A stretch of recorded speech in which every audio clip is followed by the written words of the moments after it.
एक शमी का पुष्प और एक जल में मिला हुआ दूध, जल में मिला हुआ दूध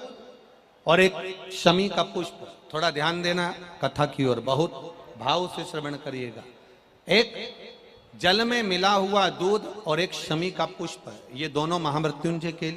जप के लिए, महामृत्युंजय अनुष्ठान के लिए, महामृत्युंजय मंत्र के लिए बड़े प्रबलता का कार्य करते, बड़े प्रबलता। ध्यान दीजिएगा,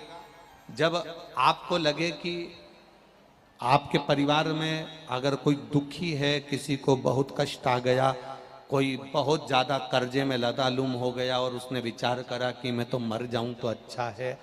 या मैं सुसाइड कर लूं तो अच्छा है, अब उनसे निवेदन रहेगा कि मरना मना नहीं, पर थोड़ा प्लान लेट बनाओ मरने का। हम ये नहीं कर रहे कि तुम मत मरो, पर थोड़ा प्लान लेट करो।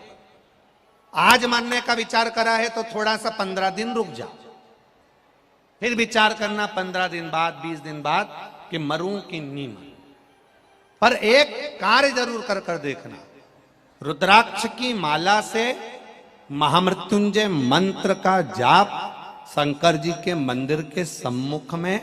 नंदीश्वर के पास में बैठकर शिव के सम्मुख को देखते हुए, शंकर के शिवलिंग को देखते हुए, शमी के पुष्प को अपने सामने रखकर एक बार महामृत्युंजय मंत्र का 108 बार जाप कर कर शमी का पुष्प उस पात्र में से, कटोरी में से उठाकर जाप पूरा होने के बाद शंकर को समर्पित करो। और शंकर को समर्पित कर कर फिर विचार करना, 15 दिन, 20 दिन, 1 महीना रुकना कि तुम्हें बाबा ने जो तुमने मांगा वो तुम्हें दिया कि नहीं दिया। उसके बाद विचार करना कि जाऊं कि ना जाऊं।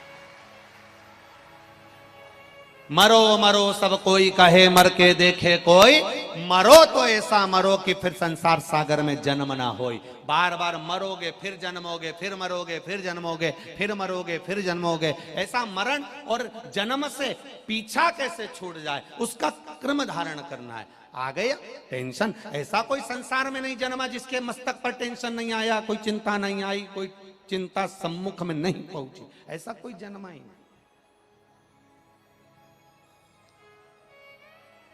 आ गया थोड़ी परेशानी, आ गया थोड़ा कष्ट, एक शमी का पुष्प सम्मुख रखकर महामृत्युंजय मंत्र का अनुष्ठान कर कर, और यदि आप नहीं कर सकते हो, आपको लग रहा है कि मेरे दुख की घड़ी चल रही है, समस्या की घड़ी चल रही है, बहुत रोग चल रहा है, बहुत बीमारी चल रही है, बहुत कष्ट चल रहा है, उस समय पर आप अगर नहीं कर सकते हो तो जो आपके प्रिय, आपके स्नेही, आपसे मिलने वाले जो ब्राह्मण देवता, जो भू देवता हों, उनके चरणों में जाकर नमन कर कर, प्रार्थना कर कर, उनसे विनय कर कर कह सकते हो, महाराज जी बहुत टेंशन का जीवन चल रहा है, बहुत कष्टमय जिंदगी चल रही है, आप कृपा करो मेरे लिए एक बार महामृत्युंजय का अनुष्ठान शमी का पुष्प रख कर दीजिए। बाबा ब्राह्मण देवता, मुझे विश्वास है कि मेरा भोलेनाथ मेरा हाथ पकड़ लेगा और मुझे इस भवसागर से पार उतार देगा। एक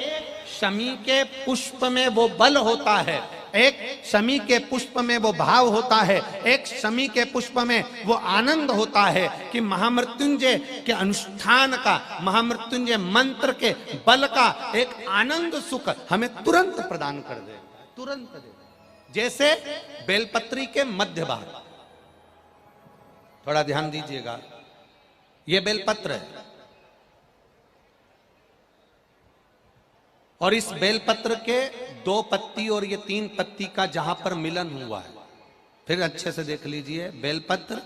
बेलपत्र की 2 पत्तियां, ये 3 पत्तियों का जहां बीच में मिलन हुआ है, उस 3 पत्ती के मिलन की जगह पर केवल मिलन वाले स्थान पर चंदन लगाकर अगर हम 108 बार महामृत्युंजय मंत्र का स्मरण कर कर देव अधिदेव महादेव को समर्पित करते हैं तो मनवांछित फल की कामना हमारी तुरंत पूर्ण हो जाती है। वो महामृत्युंजय मंत्र